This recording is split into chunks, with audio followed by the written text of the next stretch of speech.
Hey guys, this is Idaho Jeans. Just here to talk about what kind of tags, labels, and details we don't want as vintage collectors. If you learn these really well, you'll most likely never get fooled by modern stuff trying to look vintage. So first up, we have a tag here. It says extra small, made in China. First off, any good vintage clothes were all made in the United States. So if you ever see these tags, China, Philippines, Egypt, wherever, we're not interested in them. They're modern. Here's one that says made in Cambodia. And this is actually a printed tag directly to the garment. We don't want stuff that's printed just on the garment like this. Same as this t-shirt here. Always avoid this sort of stuff.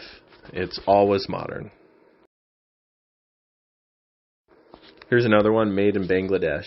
Nice flannel shirt, but Bangladesh, that's modern manufacturing in all those countries, and slave countries too, really. Same with the Philippines, Vietnam.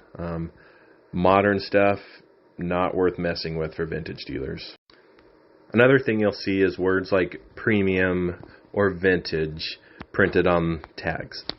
The word vintage is a modern word, and premium also usually doesn't occur on true vintage tags.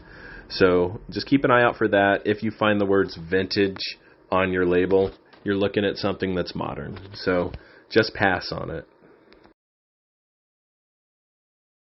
Here's another tag that says premium on it. So this one's actually really quite modern. You see where it says regular fit and straight leg. Vintage stuff didn't really say too much to the cut of the piece. They wouldn't say baggy fit or loose fit or straight leg, tapered leg, or skinny jean, anything like that. That's more of a modern thing, because way back when, people just wore the clothes and they weren't necessarily worried about how it was cut. So if you find a garment with tags that say what the cut is, how they fit, the style, then quite often you're onto something more modern. And then look for tags that say it was made overseas. Here's a tag that says made in Mexico. So that's more of a modern piece, and we don't really want to buy that. Just look for stuff that's made in USA or doesn't say because it didn't have the tag. Here's another really modern piece, like from the last 5 years. Low rise, slim fit. Just anytime you see this, just don't even bother. Look for stuff that doesn't have the size or the cut and the fit on it. We really only want stuff that's true vintage, at least 20 years old. 40, 50 years old is even better. But any of this stuff is going to be stretchy, polyester containing denim. Here's another one. Modern or vintage? That's right, it's modern, as we have the tag printed directly on the garment. And it also says made in China, so double whammy there. Don't bother with it. If you look closely at this one, you can see it was made in Mexico. Mexico is one of the exceptions. Sometimes you find stuff from the 90s, but generally just it's not really worth your time. You might get $5, $10, $15 for these pieces, but most of the really good garments and workwear stuff was made by unions in the United States. Here's another thing to watch for. Anytime you see these really bedazzled up pockets that's like rodeo wear or like Maurice's stuff, it's usually always modern. But don't confuse it with the vintage hippie stuff that's like hand-studded and has art on it that's embroidered. You can really tell just by the way it's put together. If it looks unsymmetrical and rough, there's definitely going to be age on the garment itself if it was like old hippie vibe stuff. That stuff is valuable. But any of the stuff that you can tell it's produced that way recently, it's just not worth your time. It's not worth anything, especially to vintage collectors. But for people that want a modern piece just to wear, then yeah, people do want that.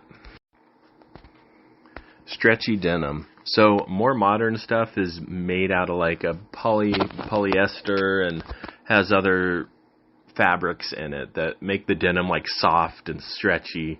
So nice, comfortable, stretch-fitting jeans are usually not vintage jeans. Good vintage denim is stiff, doesn't really stretch, it fits tight, and doesn't really move around too much because it was workwear, not a fashion thing. So stay away from this more modern stuff that's stretchy, and you can see this tag kind of modern or very modern, and again you see the bedazzled pockets, and this denim will just feel soft and stretchy and comfortable. Here's carrying that a little further. This has distressing that's artificial. It makes it look like it has wear, but that's exactly how it just comes from the factory. Once you've been doing this for quite a while, you can spot that from across the room, that it's fake. So again, this denim is nice and comfortable and soft and fits really nice and modern. So vintage, guys, we don't want it at all. Here's a better picture of that modern bedazzled pocket. You can just see it's more modern work. You can tell it wasn't done by some hippie with a needle and thread or a press for rivets or any of that stuff. It's just modern and just not worth messing with. Here's a better picture of that modern bedazzled pocket. You can just see it's more modern work. You can tell it wasn't done by some hippie with a needle and thread or a press for rivets or any of that stuff. It's just modern and just not worth messing with.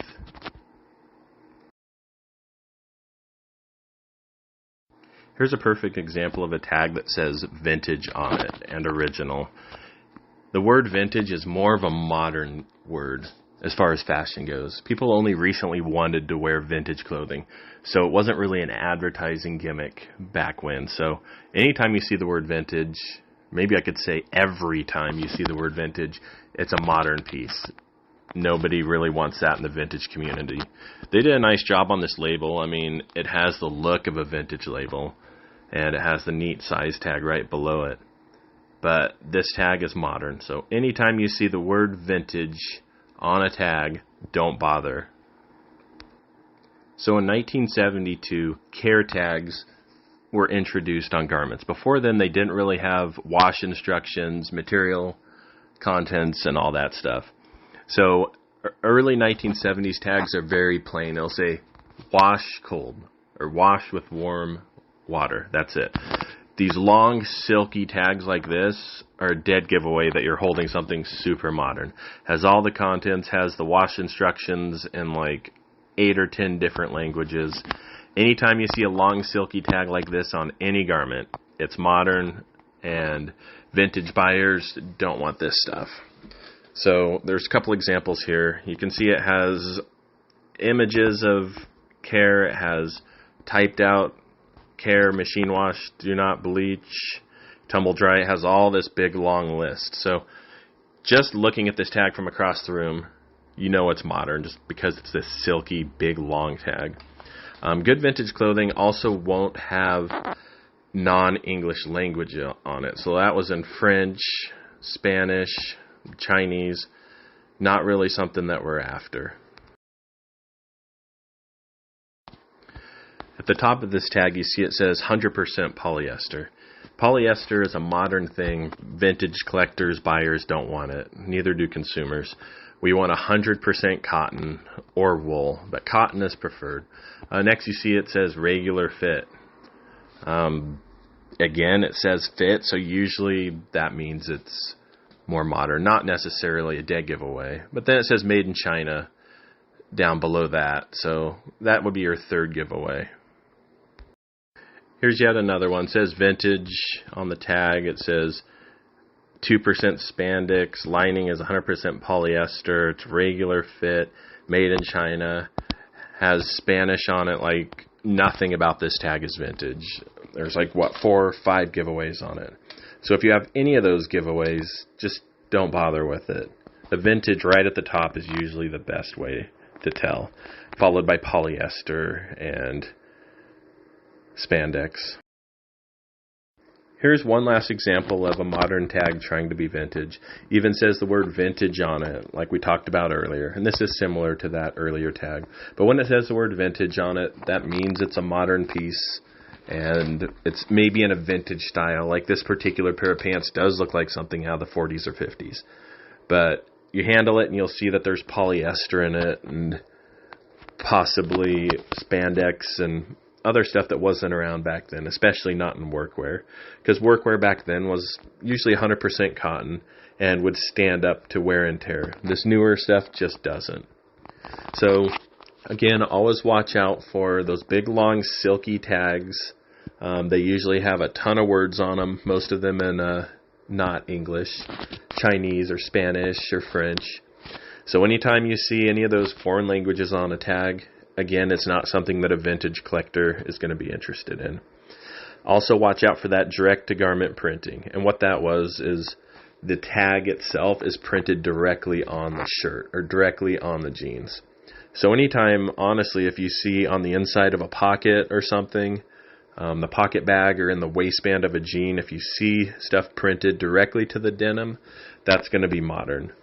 So look for paper tags, tags that say made in USA, made in the United States, and you're on your way to some good vintage. The really old stuff will say union made on the tag, back when we had garment unions. If you see the word sanforized, that's also another really good word to see. That's an old way of pre-shrinking. So thanks for tuning in. Thanks for watching. Keep an eye out for our other video. It's about an hour long, and it has a whole list and a whole presentation of really good vintage garments. And I talk through some of the details on those. So this video here was just to give you a brief overview of stuff that vintage buyers, us collectors, don't really want anything to do with.